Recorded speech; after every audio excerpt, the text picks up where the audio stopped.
Hey guys, it's Kat. But wait, who am I? It's been less than an entire calendar year since I've uploaded. Oh well. Either way, we're gonna start in with Mercedes Lackey's Magic Spawn, Chapter 10. Have a great day, night, week, year, and everything else. And let's get started, shall we? Years later, or so it seemed, Seville finally crawled into some clothing. She needed to collapse somewhere.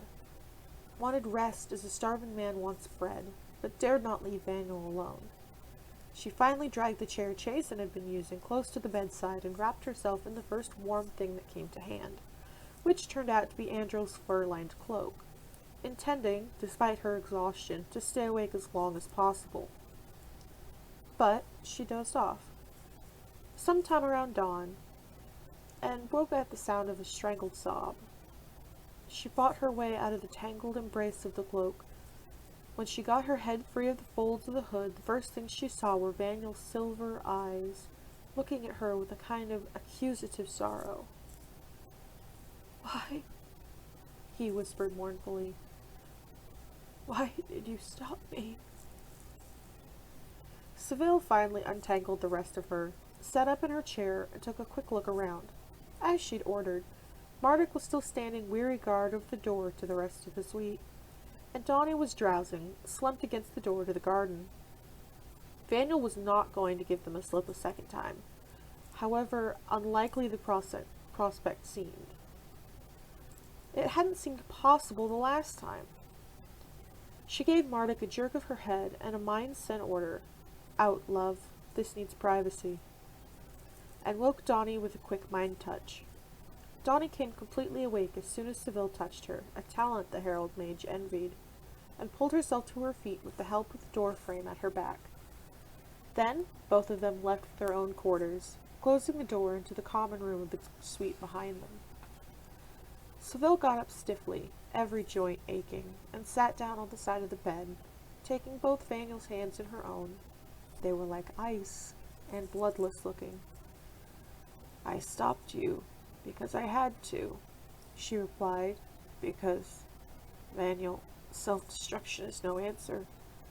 Because we've already lost one we loved, and I couldn't lose you too, now. But I deserve to die." His voice was weak and broke on the last word, and he wouldn't look her in the eyes.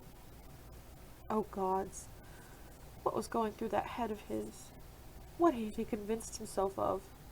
For what? She asked, her voice sounding rough-edged even to her. "Because you made some mistakes. Gods, if that was worthy of a death sentence, I should have been sharing that knife." His hands were chilling hers. She tried to warm them, chafing them as gently as she could. "Listen to me, Vanyel. This whole wretched mess was one mistake piled on top of another. I made mistakes. I should have watched Lendl more carefully. I should have insisted he talk to Lancier when his brother was killed. That's one of Lancier's jobs, to keep our heads clear and our minds able to think straight. Damn it, I knew what Lendl was capable of where Staven was concerned, and he would not have been able to hide that obsession from a mind healer. Lendl made mistakes. The gods themselves know that. He should have thought before he acted. I've been trying to get him to do that. We, the Heralds, accept mental evidence. All he had to do was ask for a hearing, and we'd have had the material we needed from his own mind to put the Lashara down. You made mistakes, yes, but you made them out of love. He needed help, asked you for it, and you tried to help him the only way anyone had ever taught you was right. And gods, even Gala made mistakes." Her voice was harsh with tears, and with her own guilt, and she was not ashamed to let him hear it. Van, we're only simple, fallible mortals. We aren't saints. We aren't angels. We fall on our faces and make errors, and sometimes people die of them. Sometimes people we love dearly. She choked on a sob and bowed her head. He freed a hand and touched her cheek hesitantly. His fingers were still snow-cold. She caught and held it, and looked back into his eyes, seeing worse than grief there before he dropped them. You thought the world would be better with you out of it, is that it? He nodded, dumbly, and his hands trembled in hers.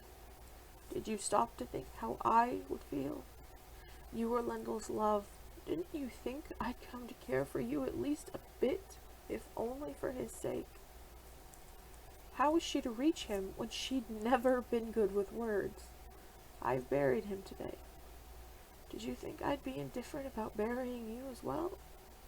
What about Jason? I'd left him to watch you. How do you think he feels right now about his carelessness?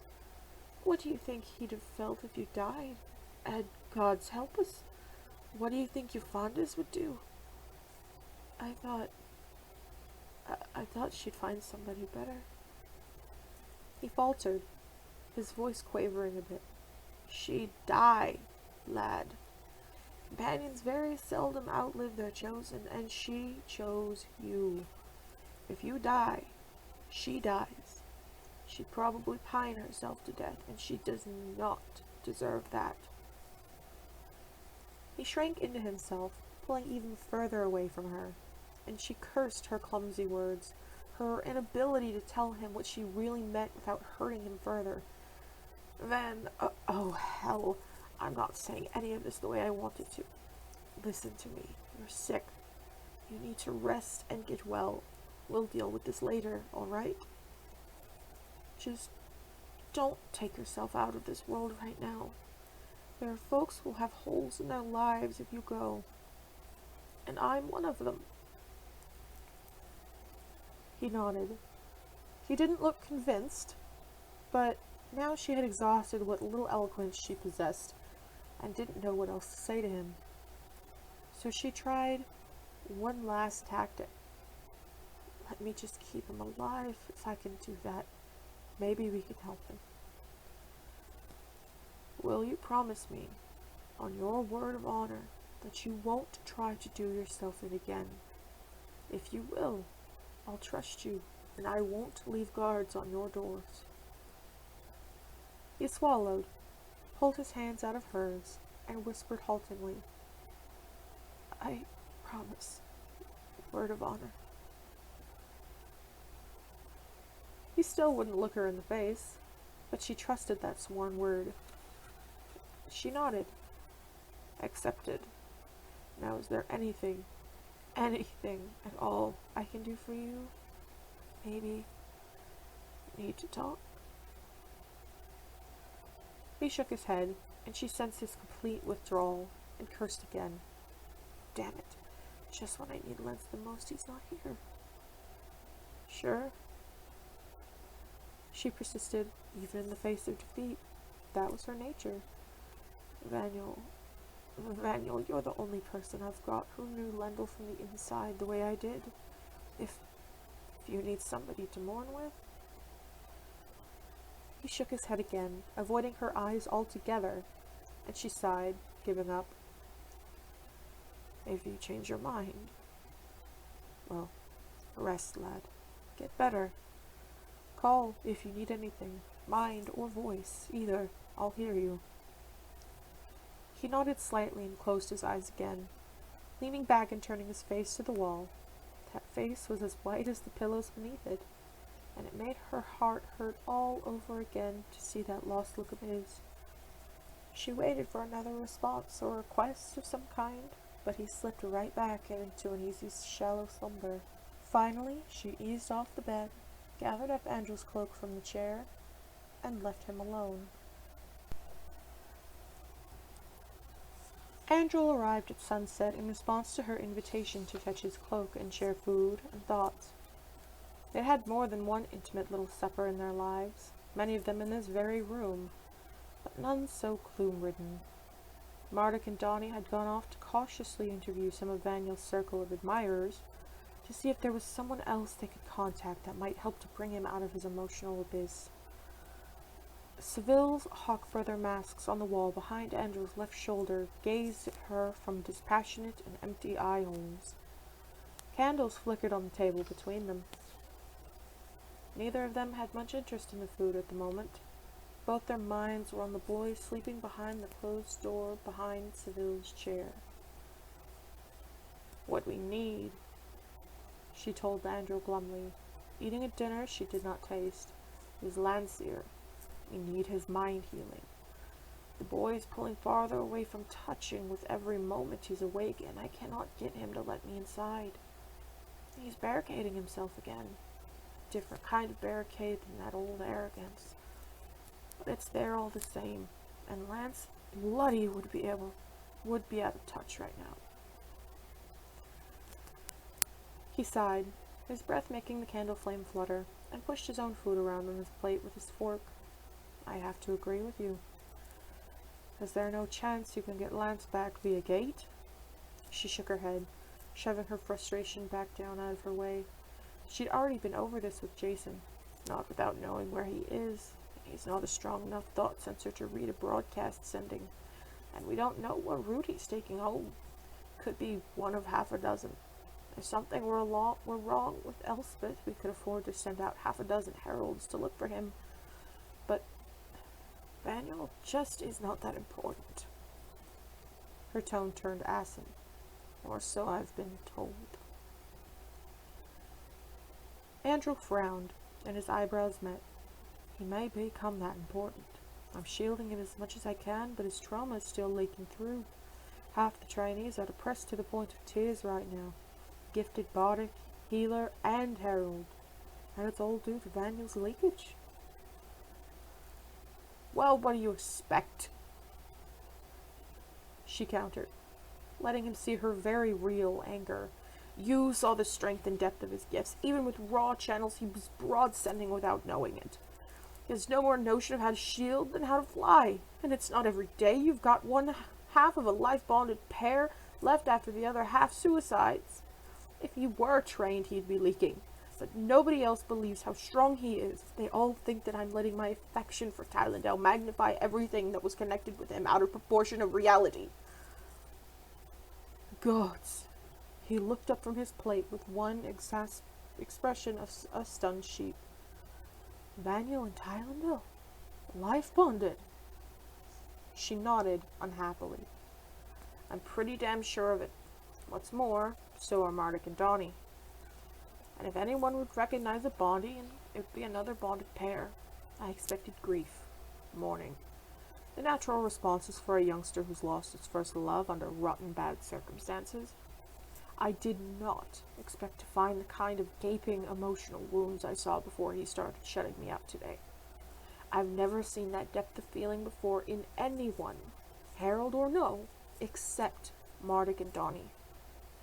So tell me, what the hell do I do about a broken life bond?"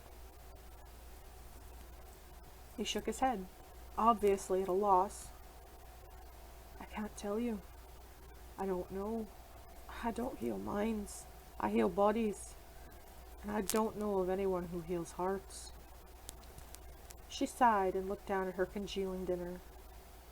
That was what I was afraid you'd tell me. I have more bad news. The relationship between them was one where Lendl was the leader and Van the follower. Van had gotten totally dependent on Lendl for all his emotional needs. I tried to warn Lendl, but... She shrugged. "And now, to put snow on the mountain, Van's got some guilt he's hiding from me. And all I can think is that he's convinced he cursed Lendl because he seduced Tylendale. Mind you, he didn't. From all I know, I'm positive the seduction, if seduction it was mutual. But there it is." "Jason," Andrew said positively. She nodded. "Good bet, my friend. Jace has got all those Claymore prejudices about same-sex pairings. He accepted Lendl, but mostly after I rammed his prejudices right up his face. But Vanyel? Vanyel wasn't even a Herald candidate when he and Lendl paired. Jace hasn't said a word, but you can bet on what he's thinking when he was keeping watch on him. Resentment that Van is alive and Lendl dead would be the least of it." "And Vanyel picked it up?" Andrew said sadly. "Probably. She took a bite, found it catch in her throat, and gave up trying to eat, shoving the plate away. From what I can tell, he's sensitive enough to pick up things you've forgotten for years and do it right through your shielding. Ah, gods. She rested both elbows on the table and covered her sore eyes with her hands. A moment later, she felt one of Angel's hands stroking her hair and dropped her own back on the table, giving him a good, long look across the candle flames. His deeply green eyes were fixed on her face, reflecting a profound concern. "And what about you?" he asked, barely above a whisper. "I am trying to reach out to him," she said, feeling old and tired and about ready to give up.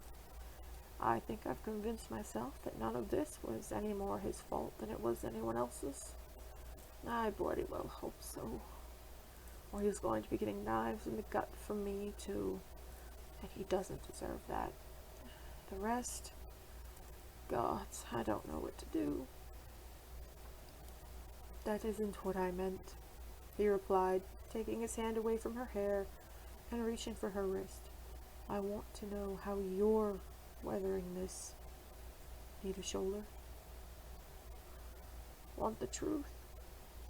She tensed all over, trying to keep from bawling like a little child. "Yes, I need a shoulder. And no, I am not taking the spell.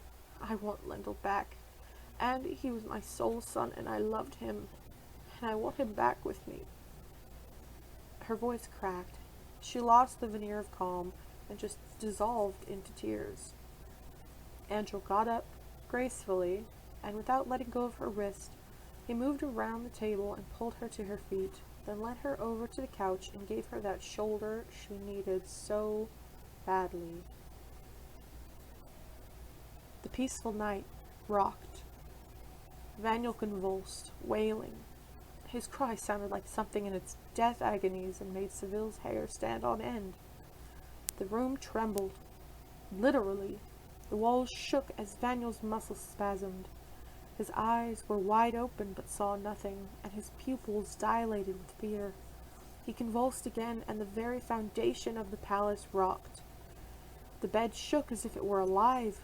His lute fell from the wall, landing with a sickening crack that surely meant it was broken past all repair. His armor stand crashed over and scattered his equipment across the floor, and Seville was tossed from his bedside to the floor before she realized it. She picked herself up off the floor beside his bed without thinking about safety or bruises and flung herself at him again. He thrashed beneath her, fighting with a paranormal strength. He couldn't know where he was or who she was.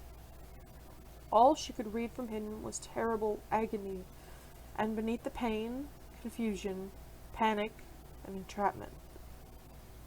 She caught his wrists and tried to pinion them against the pillows. Then she tried to pin him down with the blankets. His chest arched against her. He screamed, and the walls shook again. Marduk lay in the corner behind her, quite unconscious. Donnie had his head in her lap, and she was trying to protect him from falling objects with his own body. Vanyel had thrown him against the wall when this nightmare, or whatever it was, had started, and Marduk had made the mistake of trying to touch his mind to wake him. "Donnie," Seville used a moment of lull to mind-touch her pupil, taking a tiny fragment of her attention from the attempt. For it wasn't succeeding to shield Vanyel, to get him under some kind of control. "Donnie, how's Marduk?" "He's all right, just stunned," came the reassuring reply. "I can spare you something. Catch this, quick." The girl threw her mental line and began sending additional, sorely needed energy down it as soon as Seville caught it. It helped to keep Seville from blacking out as Vanyel lashed out with his mind. But that was about all. Jason was coming on the run. Seville could feel him reaching out to find what the hell was going on, and felt the panic in his mind when he realized they had a powerful gifted trapped in a pain loop and hallucination. He all but broke down the door trying to get in, and flung himself into the affray without a second thought. "Shield him, damn it!" he shouted, throwing himself across Vanyel's legs as the walls, but thank the gods not the foundations again, shook. I'm trying, she snapped back, giving up on the uneven struggle to pin Vanyel down and settling for securing his arms. He breaks them as fast as I get them up. Jason succeeded in getting Vanyel physically restrained where she, being lighter, had failed. He added his strength to Seville's and Donnie's on the crumbling shields they were trying to get on the boy, but it wasn't even stalemate. They were losing him to his own nightmares. Andrew appeared. Seville didn't even see or sense him run in. He was just there in an instant. But instead of flinging himself into the melee, he grabbed their arms and pulled them off of the boy. Then he reached down for something at his feet and came up with a bucket of icy water. He doused the boy, bed and all, without a heartbeat of hesitation. The convulsions stopped as Vanyel came abruptly awake. He sat up, stared, and then he suddenly went limp. The room stopped shaking. Seville, get me a blanket. Angela ordered quietly. Jays, help me get him out of that wet bed before he goes into shock, and then get the bedding stripped before the mattress gets soaked. By the time Seville returned with the goose-down comforter from her bed, the two men had pulled the half-stunned boy from the tangled mess of water-soaked bed coverings, and the bedding was piled on the floor. Andrew was carefully shaking the boy's shoulders while Jason supported him. Behind them, Marduk was groggily climbing to his knees, Johnny steadying him, but the two of them waved Seville off when she made a half-step in their direction. We're all right, Donnie Mine spoke. I'll get Marduk into bed myself, and then I'll come make up the bed in here again. Seville turned her attention back to the boy, knowing she could trust Donnie to deal with the situation as she had said she could. Come on, Vanyel, Angela was saying coaxingly. Come on, lad, come back to us. Wake up, come out of it. Vanyel blinked again, and sense came back into his eyes. He looked about him, momentarily confused. Then the destruction about him seemed to register on him. He closed his eyes, a soft, hardly audible moan coming from the back of his throat. And for one instant, Seville was nearly flattened beneath an overwhelming load of blackest despair, terrible guilt, and a grief so heavy she felt her knees start to give way beneath the weight of it. And then it was gone. Absolutely cut off, and so completely that for a moment she doubted that she had felt it. But one look at Andrew and Jason convinced her otherwise. The former was deeply shaken, and the latter white-lipped. She expected tenderness and concern from Andrew, but strangely enough, it was Jason who carefully got the boy into a chair, wrapped in the comforter from the chair, back into the bed when Donnie had stripped it of its wet coverings and remade it. It was Jason who stayed beside him, leaving Seville free to see to it that Marduk was truly all right. Seville wasn't in a mood to ask questions about his apparent change of heart. Marduk was fine, and relatively cheerful. I'll have a god-awful headache, he told her. Poor Van thought I was going to kill him, took me for an enemy in his dream. When he realized it was a dream, he pulled most of it. Most of it? Seville choked. He flattened you, and he pulled most of it? Near as I can tell. Marduk put both hands to his temples and massaged a little. Well, when he pulled the blow, the energy overflowed into those raw channels and hurt him, and he went over the edge. I couldn't control anything. Then, I think, he lost his center and got lost in his own pain. Angel had the right notion. Physical shock is what gave him something to home in on. But are you going to be all right? She gave him a half-grin. If you let me get some sleep. Seville took the statement as an unsubtle request and made a hasty exit. She got back just in time to see Andrew give Vanyel some kind of sedative to drink, but it was Jason who sat with the boy until Andrew's sedative took effect. And it was Jason who righted the armor stand and picked up the broken-back lute from the floor with a wince at seeing the fine instrument so ruined. I'll see to getting this fixed, if it can be, he said when he saw Seville watching him before she knelt to put out the fire. They daren't have a fire here while Vanyel was asleep, nor candles burning either, not unless Andrew could do something to keep him from going into another fit. Jays, what am I going to do with him? She asked quietly, standing up with a wince as a pulled muscle in her back told her what a fool she'd been. He motioned that she should precede him out the door, and she half turned to see his face as she walked past him. He's sick with backlash, and he's getting sicker, not better. His channels are all raw, and you can't mind touch him without doing that to him. Throwing him into convulsions. That was what set this off. Marduk trying to soothe him out of a bad dream. What am I going to do the next time he has a nightmare? Jason shrugged helplessly and shut the door behind her.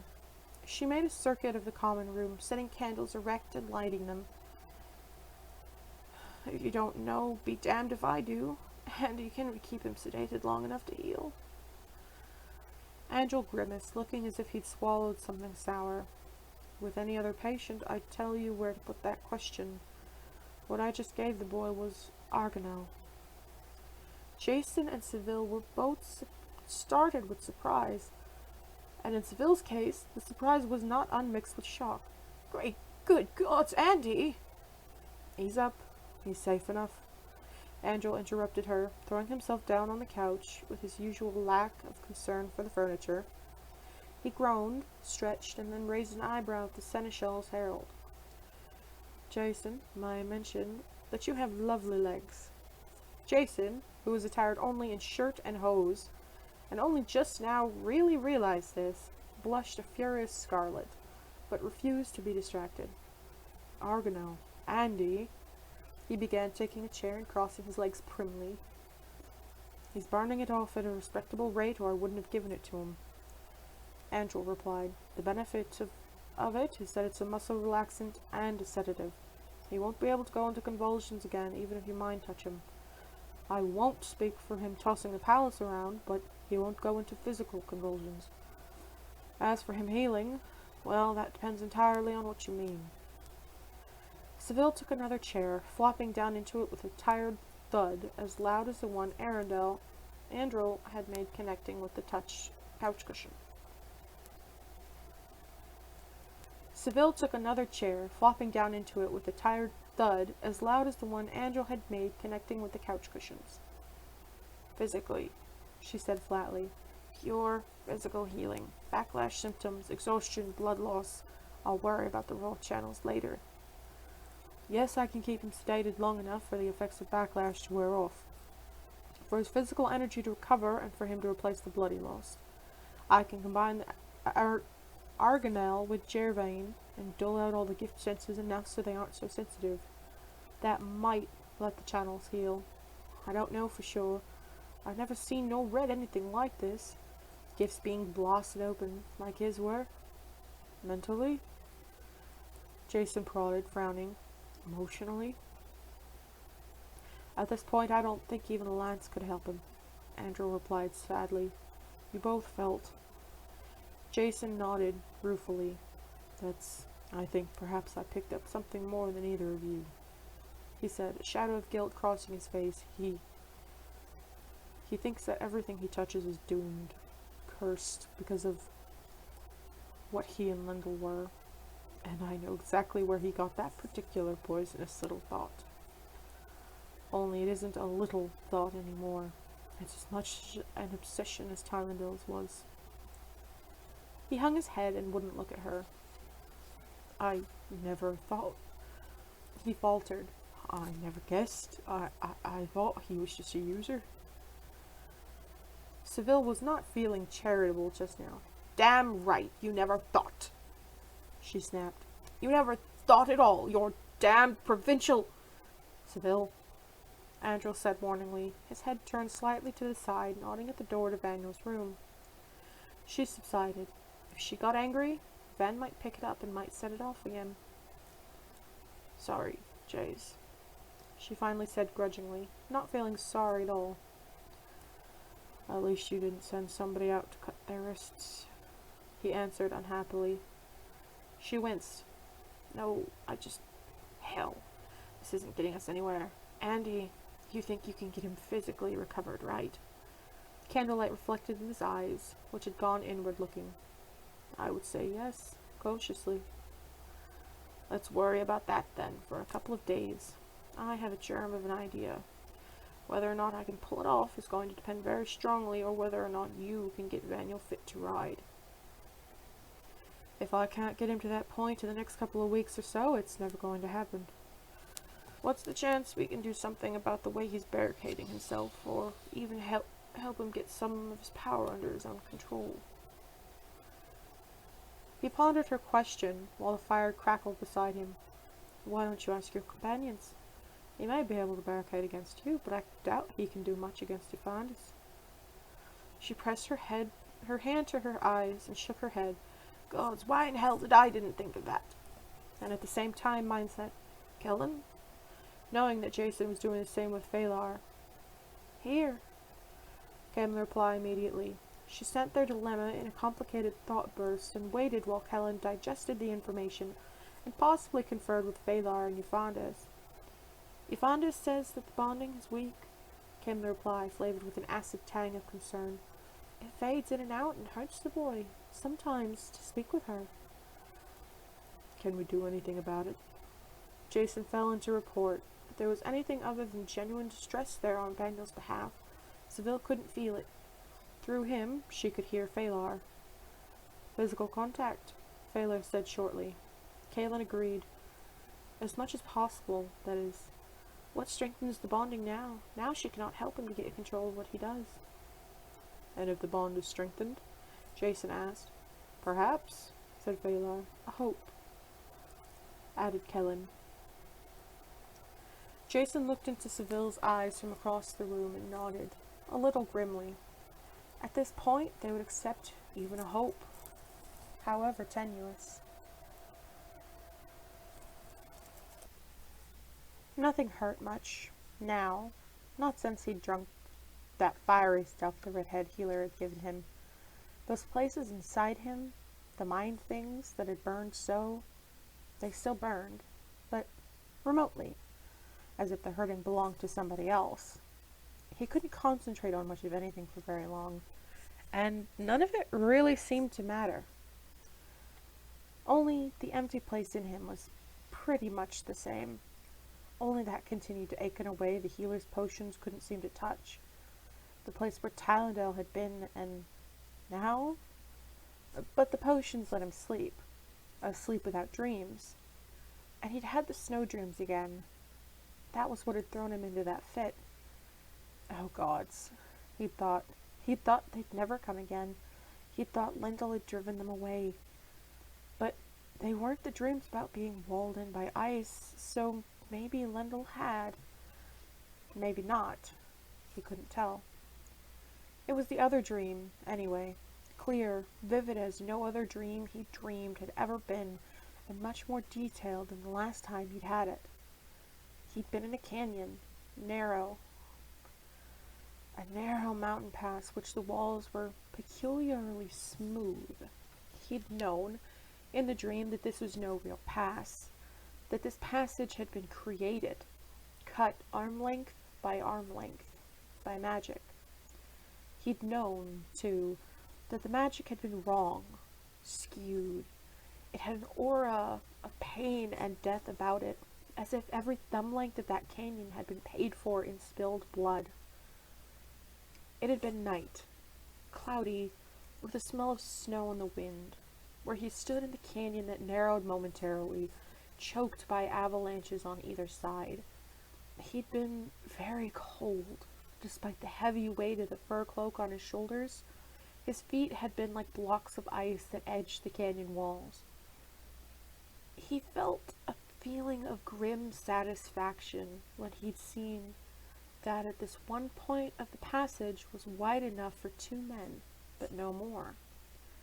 And he knew that he had somehow caused those blockages, to create a place where 1 man could, conceivably, hold off an army. Because an army was what was coming down that canyon. He'd sent for help, sent Yfandes and Tylendale. Tylendale? But Tylendale was dead. But he'd also known that help was unlikely to arrive in time. He had waited until they were almost on him, suspecting nothing, and knowing that they could not see him yet because he willed it so. Then He had raised his right hand high over his head, and a mage light had flared on it, so bright that the front ranks of that terrible army winced back, and their shadows fell back, black as the heart of night on snow behind them. He had said nothing. Nothing needed to be said. He barred the way. That was all the challenge required. They were heavily armored, these fighters, armor of some dull black stuff, and helms of the same. They carried the weight of that armor as easily as Vanyel wore his own white fur cloak. They bore unornamented round shields, again of the same dull black material, and carried long broadswords. For the rest, what could be seen of their clothing underneath their armor and their cloaks over it, they were a motley lot. But they moved with a kind of sensitivity to presence of the next in line that had told Vanyel in a dream that they had been drilled together by a hand more merciless than either ever Jervis had been. They stared at him, and none of them moved for a very long time, until the front ranks parted, and the wizard stepped through. Wizard he was, and no doubt, Vanyel could feel the power heavy within him, but it was the power of the same kind as that which had cut this canyon, paid for in agony, and when it was gone, there would be no more until the wizard could torture and kill again.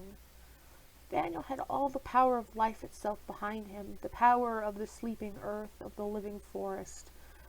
He spread his arms, and the life energy flowed from him, creating a barricade across the valley, like the barricade across his heart, and a shield behind which he could shelter.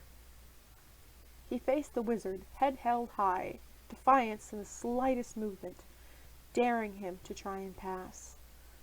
But the ranks of fighters parted again, and the first wizard was joined by a second and a third, and Vanyel felt his heart sinking, seeing his own death sentence written in those 3-to-1 odds. Still, he had stood his ground, until Marduk touched his mind. It had hurt, that touch. Salt on raw flesh. He'd interpreted it as an attack by the wizards, and had struck back, struck to kill, and only as he'd made his strike had he realized that a dream, oh gods, it's a dream, it isn't real, and that's Marduk. He had tried to pull the blow, had pulled the blow, but that sent the aborted power cursing back down places that burned in agony when it touched them. And then he tried to stop the flow, but that had only twisted things up inside of him until he was a thrashing knot of anguish, and he didn't know where he was or what he was doing. It all hurt. Everything hurt. Everything burned. And he was trapped in the pain, in the torment, crying out and knowing no one could hear him, and lost. He couldn't feel his body anymore. He couldn't hear or see. He was foundering in a sea of agony. Then a shock, like being struck. He found himself gasping for breath, frozen to his teeth, but back in a normal body that hurt in a normal way. Then he had blacked out for a moment, came to with the healer shaking him, talking to him. He was soaking wet and shivering. Marduk, what about Marduk? The Herald Jason was holding him upright, more than half supporting him. Tylendel, dead, crumpled at Jason's feet. My fault. Oh, God, it's my fault. The grieving came back down on him full force, but somewhere in the back of his mind he knew that they were feeling what he was feeling, and he clamped down on it, closed that line off. In the stunned mental silence he heard Jason's anguished thoughts as clearly and intimately as if he was speaking them into Vanyel's ear. Gods, oh gods, I didn't know. I didn't guess. I thought he was playing with the boy. I thought he was... Oh gods, what have I done? He shuddered away from the unwanted sympathy, from the mind words that were like acid in his wounds, and blocked that line just as ruthlessly. Then had come the potions, and the numbness, the blessed unfeeling. He drifted, nothing to hold him, not even his worry for Marduk. It was pitchy dark. They hadn't left a single flame in the room. which, under the circumstances, was probably wise. Scraps of what he knew now were thoughts drifted over to him. Now Seville's mind voice, now Jason's dark guilt, and Vanyel wondered why. Now Marduk's.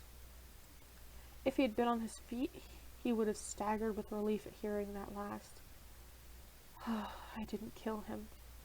Thank the gods, I didn't kill him. He drifted further until he couldn't hear any more. Until he lost even his own thoughts. Until there was nothing left but sleep and sorrow that never, ever left him.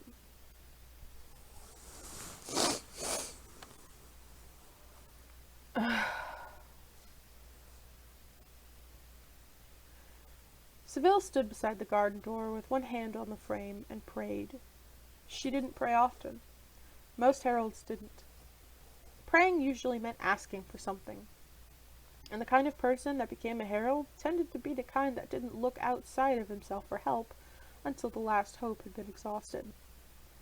For Seville, at least, it had gotten to that point.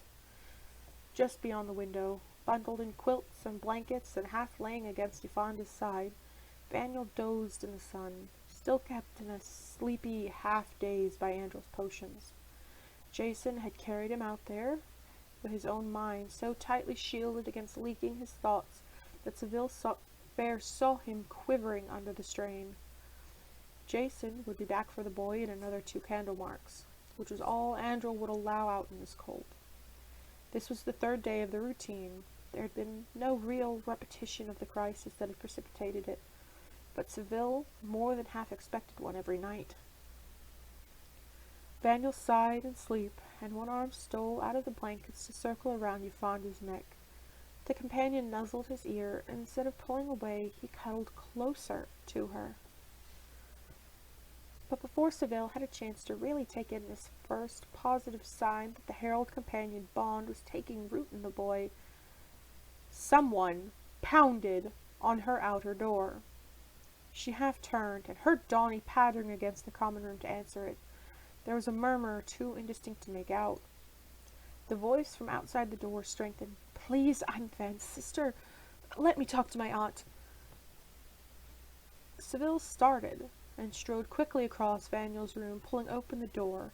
There could only be one of Vanyel's sisters likely to show up on her doorstep at this point, the one that had fostered out in hopes of a career in the guard.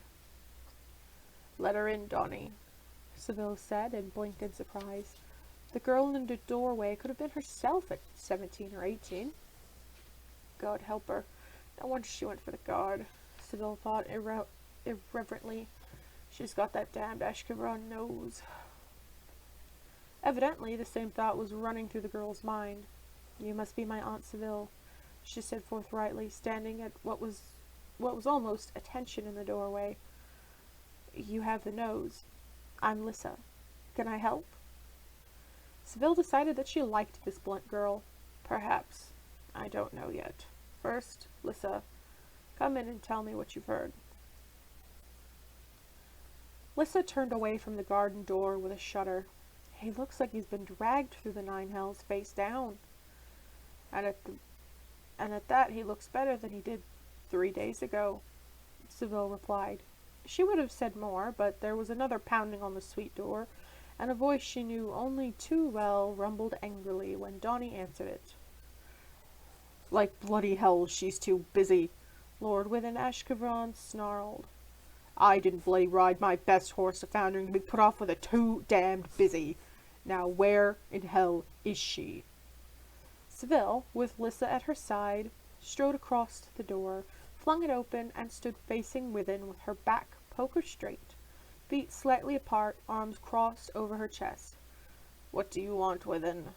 she asked flatly, narrowing her eyes in a mingled annoyance and apprehensiveness. "What the hell do you think I want?" he growled, ignoring Lissa and Donnie as if they weren't there, placing his fists on his hip and taking an aggressive wide-legged stance. "I want to know what the hell you've been doing with the boy I sent you. I sent him down here for you to make a man out of him, not turn him into a perverted little catamite." His voice darkened and his voice rose with every word. I think that's more than enough, Within, she snapped, cutting him off before he could build up to whatever climax he had in mind. I, I, damn it, you flustering pea-brain. Is that all you ever think of? Yourself? Vanyel almost died 4 days ago. He almost died again 3 days ago. And he could die or go mad in the next Candlemark. And all you can think of is that he did something your backcountry prejudices won't approve of. Gods above and below. You can't even call him by his bloody name. Just the boy. She advanced on him with such anger in her face that he actually fell back a pace, alarmed and surprised, chasing themselves across his eyes. Alyssa moved with her, and stood beside her with every muscle tense, and her fists clenched into hard knots. You come storming in here, when we've maybe got him stable, without so much as a please, or a may I. You don't even ask if he's in any shape to put 2 words together in a sensible fashion. Oh no, all you can do is scream that I've made him into a catamite when you sent him to be made into a man. A man. She laughed, a harsh cawing sound that clawed its way out of her throat. My gods, what the hell did you think he was? Tell me, Within, what kind of man would set his son into strange hands just because the poor thing didn't happen to fit his image of masculinity?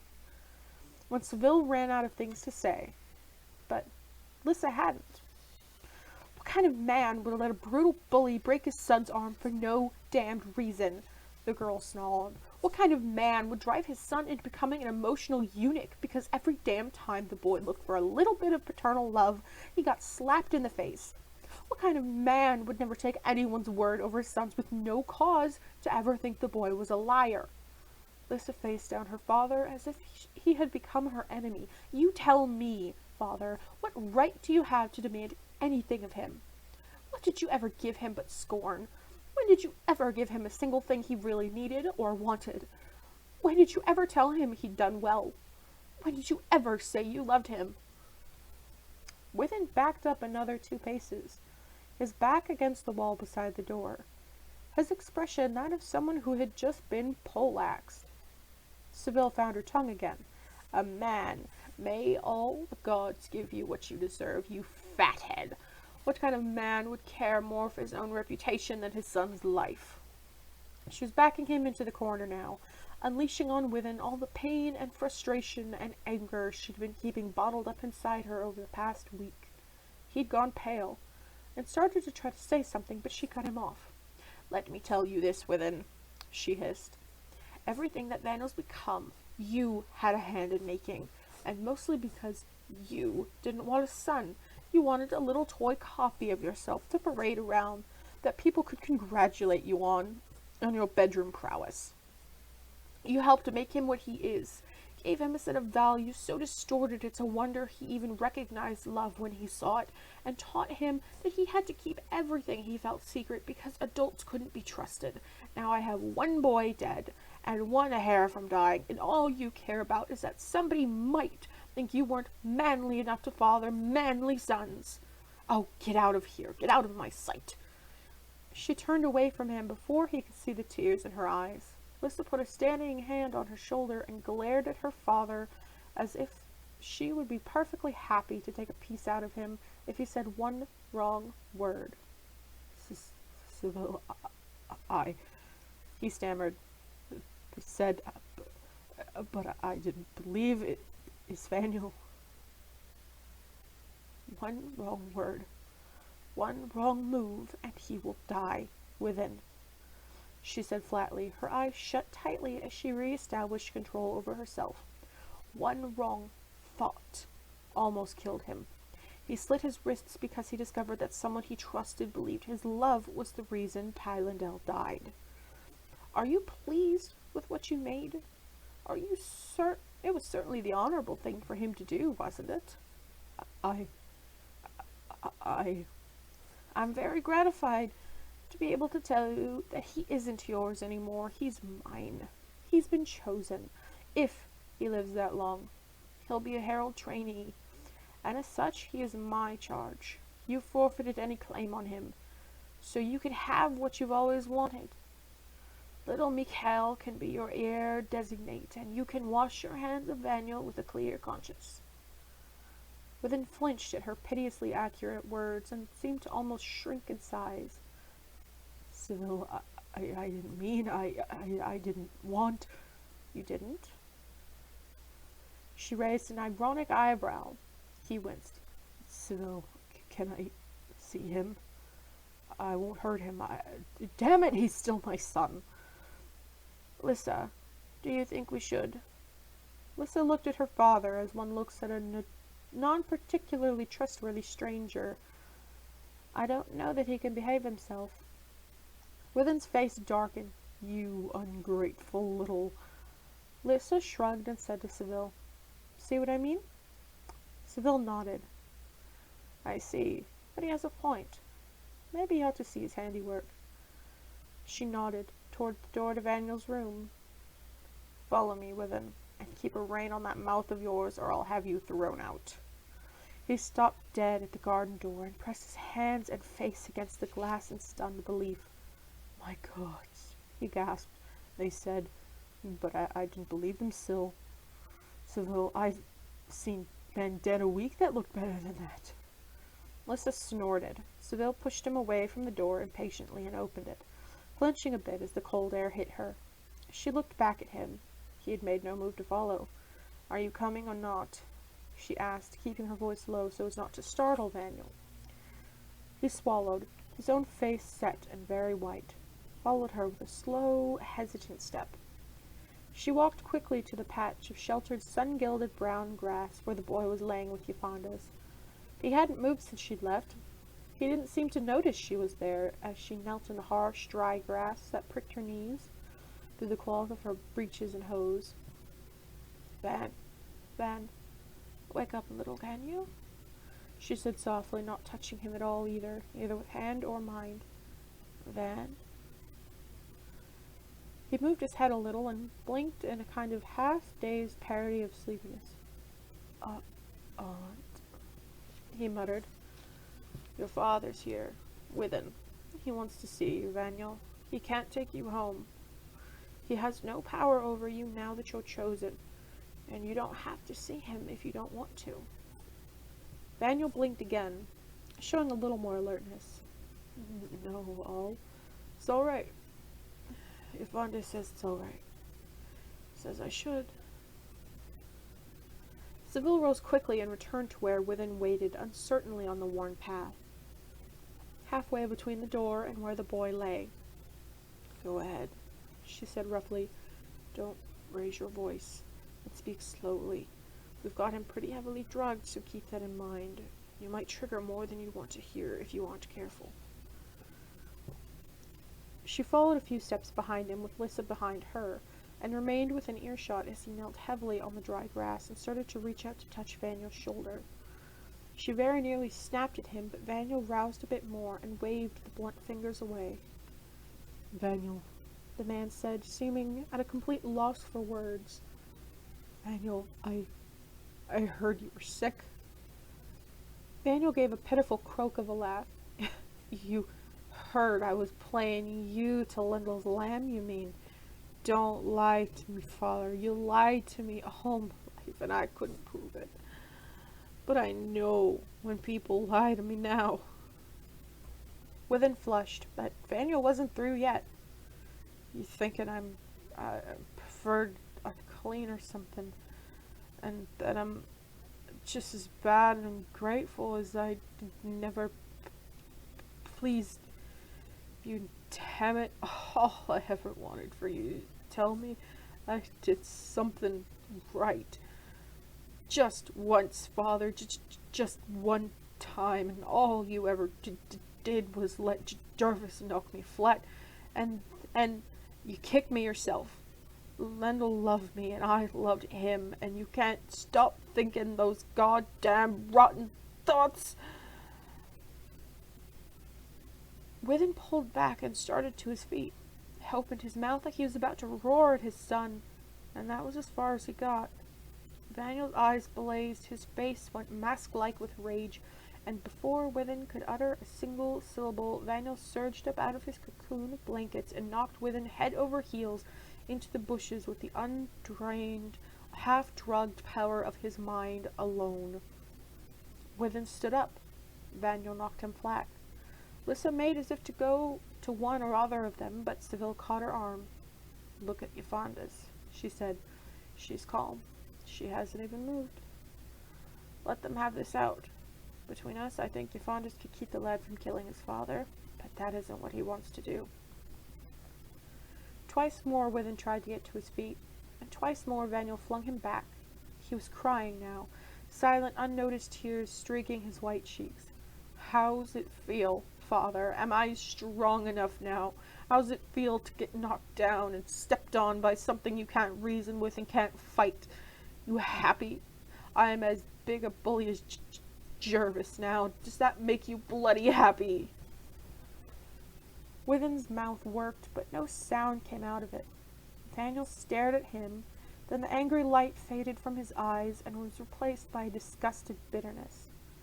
"It doesn't make me happy, father," he said quietly, clearly, like the last of the drug haze was gone from his speech. "Knowing I can do this to you just makes me sick. Nothing makes me happy anymore, and nothing ever will again." He sank back down to the ground, pulled his blankets around himself, and turned his face into Yfandes' shoulder.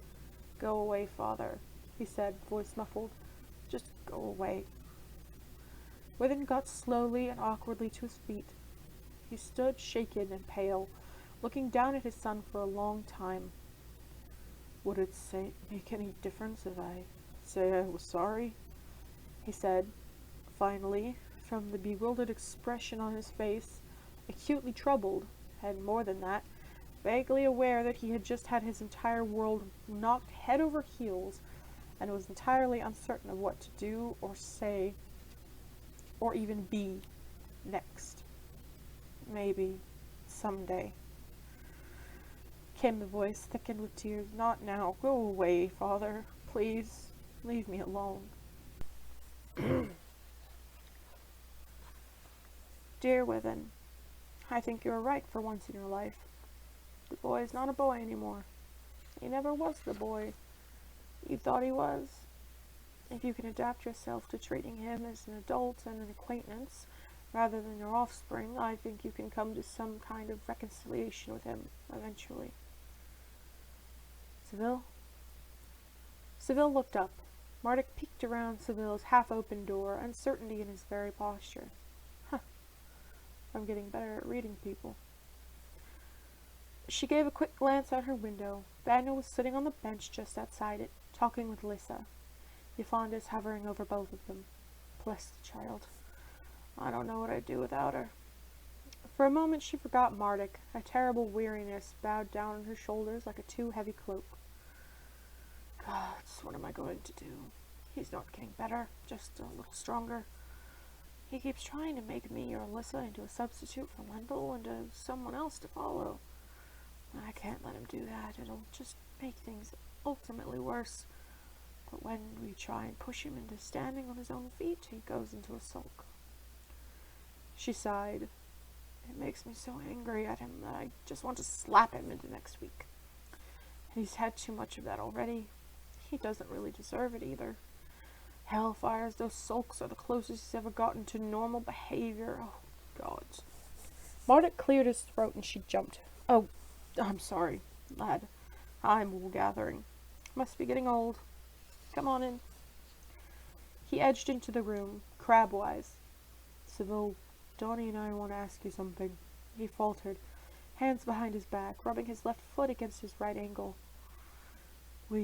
Seville, you're the best there is, but Vanyel needs you more than we do." "Gods," she sighed, rubbing her right temple. "I have been shorting you too. I'm sorry." "No, really, we don't mind," Donnie interrupted, poking her curly head past the edge of the door just behind Marduk's shoulder. "I was wondering when you'd put in your silverware," Seville replied. "We do come as a set," she pointed out. "No, Seville, you haven't been shorting us. It's more that we're afraid you're going to split yourself in half, trying to do too many things. Vanyel needs you." We finally got what we need from you. There wasn't anybody else likely to be able to teach us how to work in concert, but look. Marduk moved farther into the room. Johnny stayed by the door. They reached out to one another, arms extended, hands not quite touching, and where there had been two auras, there was now one. A golden green flow over and around them that was seamless, and considerably more than either aura had been alone. Seville blinked in surprise. "Just when did you two start to do that?" she asked. "The night when we had to get the temple open," Marduk supplied. "When we had to get the arrow up, and even more when we meshed into healing. That's when what you'd been showing us sort of fell into place. So, well, now any Herald Mage can teach us, and really, given what we do together, it's probably ought to be Jason or Lance here, but Jason hasn't got anyone right now." "Piffle. You'd make a 3-hour tale of a limerick." Donnie sniffed. "Seville, we asked Jason. He said he'd take us if you'll allow it." Seville put down her pen and closed her gaping mouth. "I think I may kiss you both," she replied as Donnie gave Marduk an "I told you so" grin. "I was trying to think of a way to get you another mentor and coming up blank because I'm the only one who knows how to teach concert work. Bless you, loves." She rose and took both of them in her arms. They returned the embrace. Their support is much mental as physical. "Seville?" Donnie said quietly as she released some with real reluctance. "What are you going to do with Vanyel? He's still so broken, and everything here has just got to keep reminding him of Lendl. It's too bad you can't take him somewhere really different." "Gods, that's only too true," she replied. "Really different." "Gods, oh gods, thank you for bright little protégés." "Donnie," she said slowly, "I think you may have just found my answer for me. Now I'm even more grateful for you finding yourselves a new teacher." "You've got an idea?" Seville nodded, and killed 2 birds with 1 stone. Those things the Lashara had brought in, they had to be from the Peligers, just like what Lendl conjured up in Retribution. I'd have to go out there anyway to find out who's been tampering, so what I'm going to do is take Vanyel there to some friends of mine, the Hawk brothers. They're self-appointed guardians of the Peligers, so they should be told if there's a mage tampering with their creatures, and they follow a different discipline. Maybe they can help Van, and if they can't, I know they can at least contain him." "But you really think they can help him?" Donnie asked hopefully. "Well, I can't. I know for a fact that Starwind is better than I am. Besides, if we keep Van drugged much longer, Angel is afraid he'll become addicted. But if we take him off, he could wreck the palace." Marduk nodded solemnly. "When are you taking him?" "When? Within the next few days, I think. The sooner the better." She looked over his head, to the winged sister talisman on her wall. "The only problem is that to find Starwind Ketreva and Moondance Ketreva, I'll have to go to them, because they don't ever come out of the Peligers. That means 2 things. I'll have to build a gate, and I'll have to hope I still know how to find them." Hey, so that was Mercedes Lackey's Magic's Pawn, Chapter 10 of the Book 1 of the last Herald Mage series. Wow, I said that out of order this time. How many times am I going to say it differently by the end of this series? Woo! So, I hope you guys enjoyed. Let's see, question of the day for you guys to chew over in the comments. If you were to